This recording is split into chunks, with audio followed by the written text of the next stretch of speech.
Fala galera do canal, começando mais um vídeo. E eu venho fazer esse vídeo aqui depois de algum tempo, canal parado.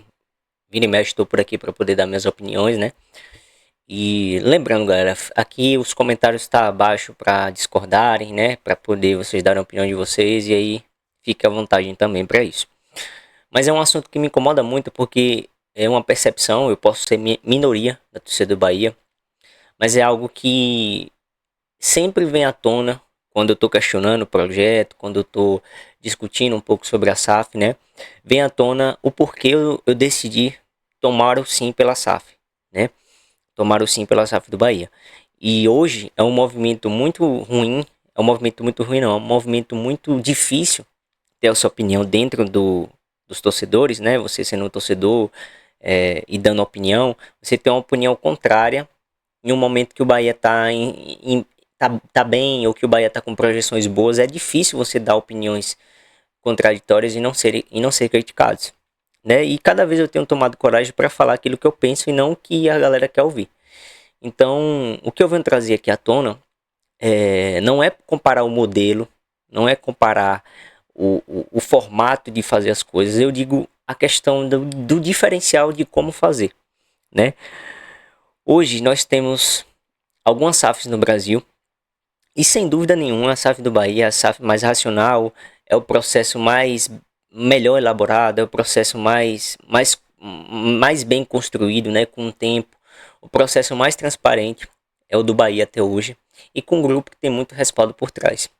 Então, voltando ao assunto do começo do vídeo, o porquê eu decidi dar o sim, né, para a SAF do Bahia foi por conta de saber quem é o parceiro, né, saber quem é o parceiro, saber quem está por trás. E isso a gente já sabia que naquela tomada de decisão a gente teria que aguentar muito tempo, né? Aguentar o projeto se solidificar para as coisas acontecerem. Mas o que acontece? Quando o Bahia foi comprado, a gente sabia que já era dito, né?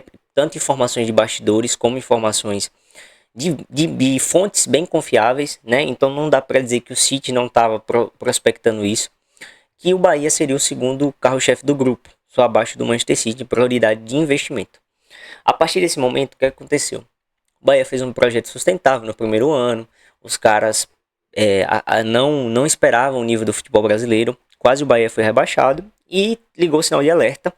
E no segundo ano começou a ter contratações de melhor nível, né? E com isso a gente elevou o patamar do time.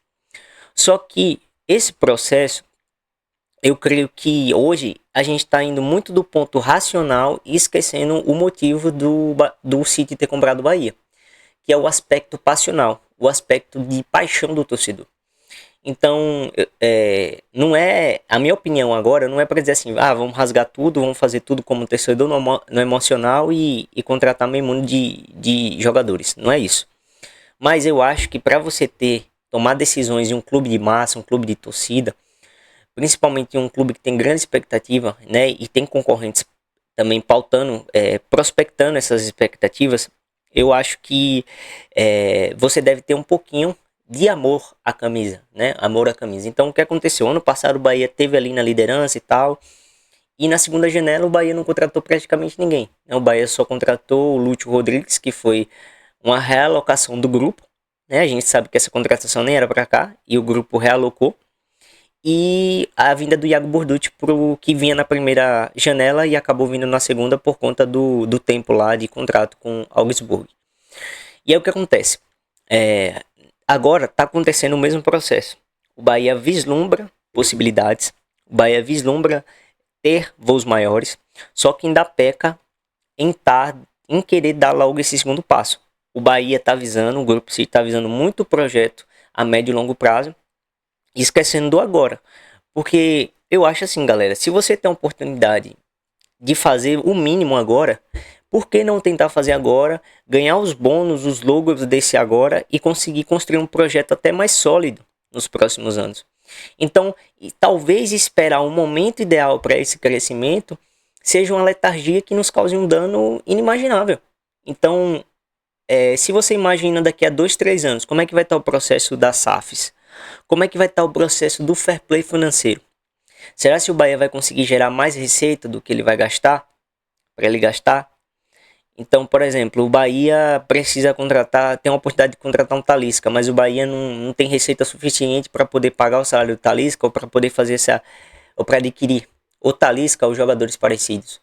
Esse cenário é real, galera, e pode acontecer. Então, essa letargia do momento não significa que no futuro teremos sucesso. Então, eu acho que falta um pouco de você conseguir aproveitar as oportunidades, né? Aproveitar as oportunidades. Então, talvez daqui a 2, 3 anos, o Bahia perca esse time de ganhar as coisas, de ganhar títulos, e acabe esperando o momento ideal, e esse momento ideal não aconteça em 5, em 7 anos, aconteça com 10, 20 anos. E aí? Vai fazer o quê? Porque o fair play vai bater na porta uma hora. E aí o Bahia vai ser cobrado para andar na régua. É claro que os outros clubes também vão ter que andar, mas se você pegar a questão de faturamento, o Flamengo, o Palmeiras faturam muito mais que o Bahia no ano. Então o Bahia já não vai conseguir gastar mais do que esses clubes. E se você não aproveita essa brecha financeira que tem nesse momento, no futuro para você competir fica um pouco mais difícil. Fica muito mais difícil. Então, o que acontece? Eu acho que falta um pouco de racionalidade da torcida. Eu acho que a torcida ainda se diminui muito, às vezes, o tamanho do clube para poder entender o processo dos caras. E cadê o entendimento de lá para cá? Cadê o entendimento dos caras verem um todo e falar, não, a torcida tem razão. Precisa contratar o jogador, precisa de um elenco que supra necessidades. A gente tá mesclando aí, a gente perdeu o William José agora, dependendo do Lúcio Rodrigues, que é um jogador que é inexplicável a qualidade técnica desse jogador. E se o Bahia tiver 2, 3 lesões a mais no ataque, ou até no meio de campo, o Bahia fica a ver navios nas competições. Então, isso gera uma pressão maior até pro elenco que tá aí, que não tem sobrevida. Você acha que Everton Ribeiro vai aguentar ficar jogando todos os jogos? Se o Bahia, infelizmente, foi eliminado da Sul-Americana agora, o que é que pode acontecer? Né? A pressão que vai se tornar isso pro Bahia dar resultado.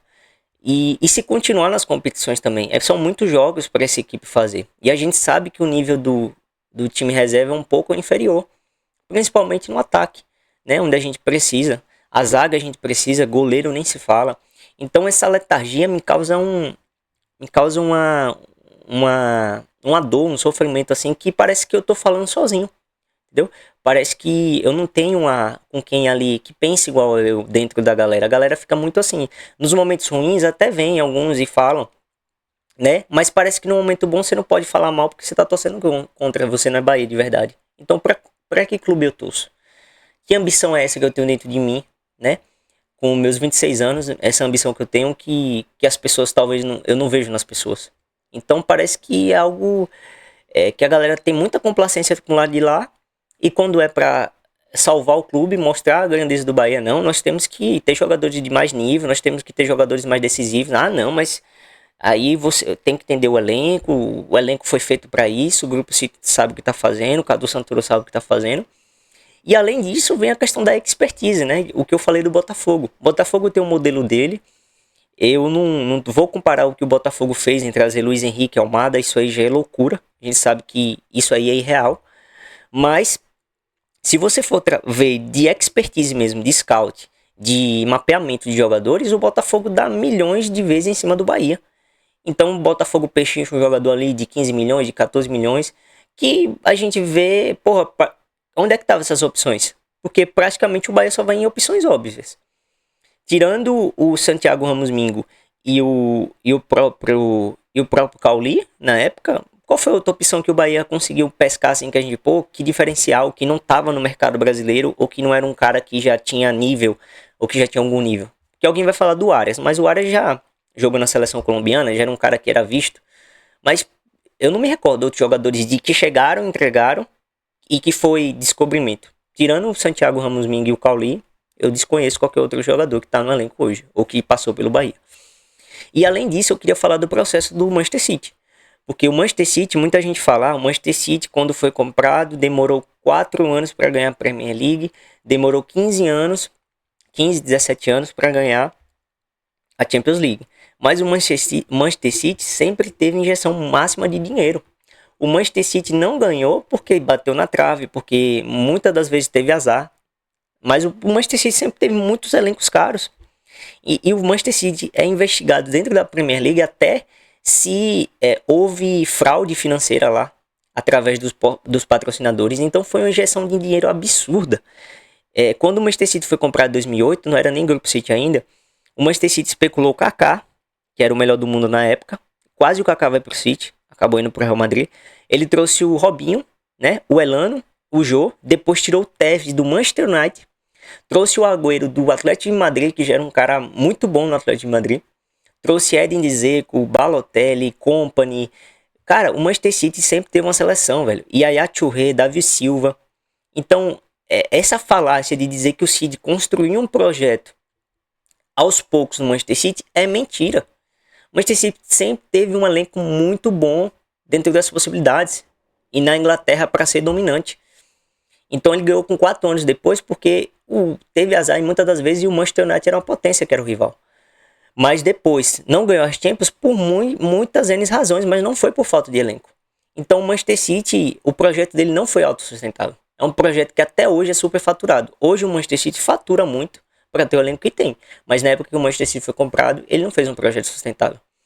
Então eu queria trazer esse vídeo para poder trazer minha opinião, né, e referendar aquilo que eu penso como torcedor e como dou minha opinião aqui no canal, para que as pessoas, se alguém pensar igual eu, mas para que eu não fique assim pensando que só eu penso assim, entendeu? Então eu gosto de externar, trazer minha opinião justamente para poder eu conseguir fazer com que as pessoas reflitam, né? Reflitam. Eu acho que esse é meu intuito aqui dentro do canal. E eu queria trazer um tweet do Bara Bahia, que ele fala especificamente sobre isso aqui, né? No dia 17 de julho ele postou rodada perfeita para o Bahia e tem mais. Antes do jogo do Fortaleza. Nessa volta do pós-mundial, clubes da parte de cima da tabela perderam jogadores essenciais. Gerson do Flamengo, Arias Fluminense, Richard Rizzo saiu do Palmeiras, Igor Jesus e Gregory do Botafogo. E sim, essa segunda janela vai definir os rumos da temporada. Por sinal, eu traria 4 peças para o Bahia. Goleiro, zagueiro, meio campista impositivo e atacante que alia movimentação e poder de definição. Acertando nas escolhas, a gente concretamente já poderia sonhar com algo mais nesse ano. Que o Bahia tenha assimilado as lições de 2024 e dê um passo adiante nessa segunda janela para janela de transferência de 2025. E cara, eu concordo com o Bara aqui nessa afirmação, mas quer saber, velho, os caras não vão trazer ninguém, velho. Não vão trazer ninguém. Qual é a garantia que a gente tem que os caras vão trazer alguém? No máximo eles vão trazer Patrick Sequeira. No máximo. Pra não ficar uma vergonha ainda maior do Cadu Santoro deixar 2 anos e meio Marcos Felipe no gol do Bahia. Mas cara, os caras não vão trazer ninguém. Não vai trazer. E quer mais? Ainda vão comprar o Rodrigo Nestor. Vocês querem apostar o quê? Por cláusula de contrato. Então, basicamente é isso, galera. Eu não tenho esperança que o Bahia vai mudar essa metodologia. Eu queria muito que pelo menos a torcida conseguisse cobrar no nível da nossa ambição, do nosso clube, porque eu acho que falta um pouco disso. E trazer para a realidade, velho. A gente não vendeu o nosso clube. Não adianta ficar comparando para a associação. A gente vendeu justamente para poder dar esse salto.